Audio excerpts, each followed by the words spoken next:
Welcome back to my channel yang membahas putar trading forex. Kalau teman-teman trader dimanapun berada, assalamualaikum warahmatullahi wabarakatuh. Jadi konten yang akan saya bahas kali ini, apa sih informasi terpenting yang harus kita pahami ketika kita berhadapan dengan candlestick. Jadi menurut saya pribadi, ya dua informasi terpenting yang harus kita pahami. Yang pertama, seberapa kuat atau seberapa dominan buyer ataupun seller mendominasi saat itu. Yang kedua, seberapa kuat ya atau seberapa besar rejection atau penolakan yang akan membalikan harga. Jadi kalau yang pertama lebih kepada kekuatan tren, sementara yang kedua ya itu lebih kepada pembalikan tren. Nah, video ini akan saya bagi dua sesi, di mana yang pertama ini fokus kepada dominannya atau kekuatan buyer ataupun seller. Nah, di dalam mengenali kekuatan buyer ataupun seller, nanti ada beberapa indikator yang harus kita gunakan ya. Jadi yang pertama itu time frame. Jadi time frame-nya gunakan H4 ke atas. Kenapa saya lebih percaya di dalam mengenali kekuatan buyer ataupun seller itu dengan menggunakan time frame besar? Karena ketika kita menggunakan time frame yang H4 itu kan mewakili 4 jam terakhir transaksi di seluruh dunia. Nah, itu bisa mewakili puluhan bahkan ratusan miliar dolar. Karena itu kekuatan di dalam menggerakkan harganya itu sangat besar ya. Terus yang kedua ya, perhatikan ukuran badan candle.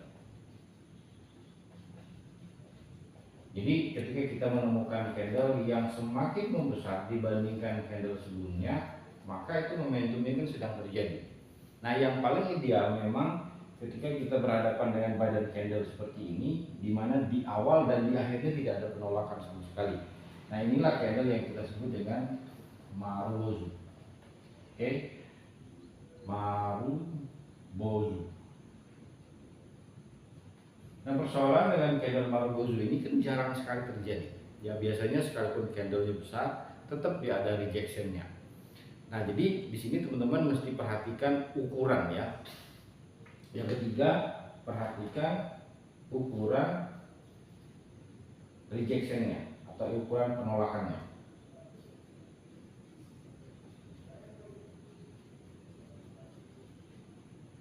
Jadi kalau ukuran penolakannya di awal dan di akhir sedikit seperti ini, maka tingkat keyakinan kita kan masih besar.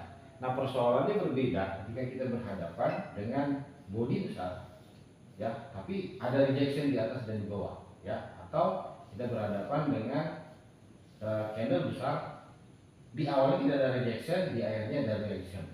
Nah, ini nanti ya kita perhatikan ukuran yang keempat, kapan rejection itu terjadi.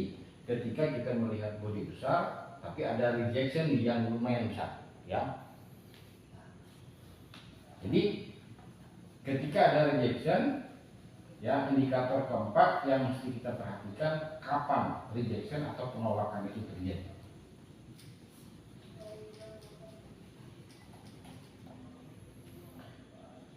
Jadi yang keempat, kapan penolakan itu terjadi.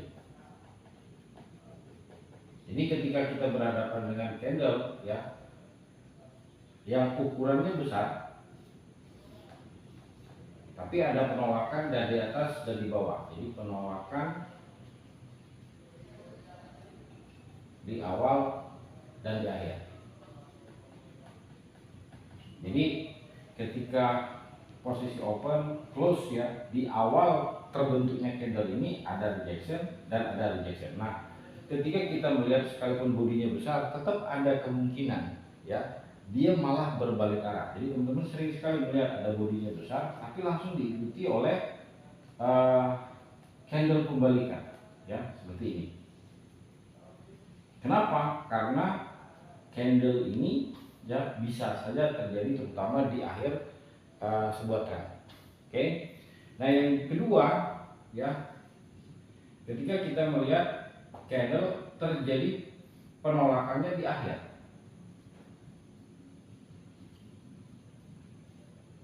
Jadi ada satu candle besar. Nah, begitu dia bentuknya. Ini open dan low-nya sama Artinya di bagian awal ini tidak ada penolakan sama sekali. Nah, penolakannya kapan terjadi?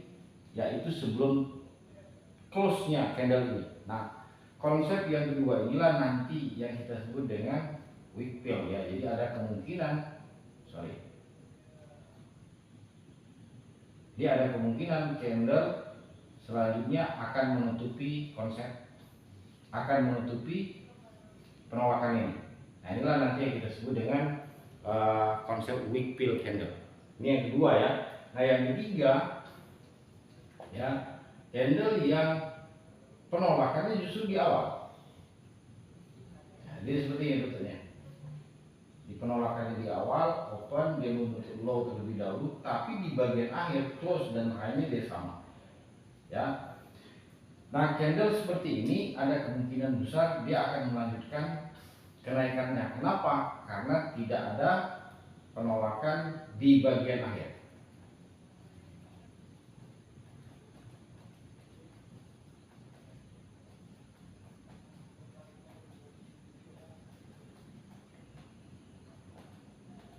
Jadi kalau teman-teman menemukan ketiga pola ini, ya ada kemungkinan dia akan membentuk pola seperti ini. Jadi ketika ada rejection di awal dan di akhir, ada kemungkinan besar dia malah berbalik arah, terutama ketika di akhir tren. Ya. Terus yang kedua, ya ketika kita melihat candle di bagian awal tidak ada penolakan sama sekali, artinya begitu dominannya buyer ya di bagian awal.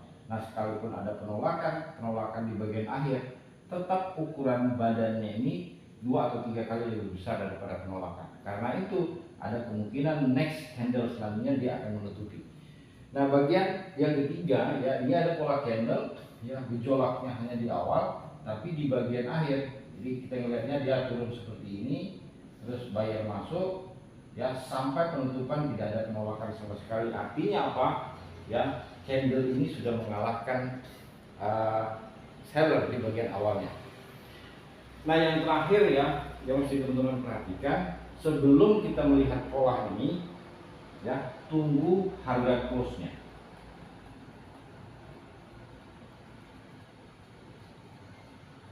Oke, kemungkinan ini terjadi, ini nunggu close ini dulu, ya. Kemungkinan ini terjadi menunggu close ini dulu, ya.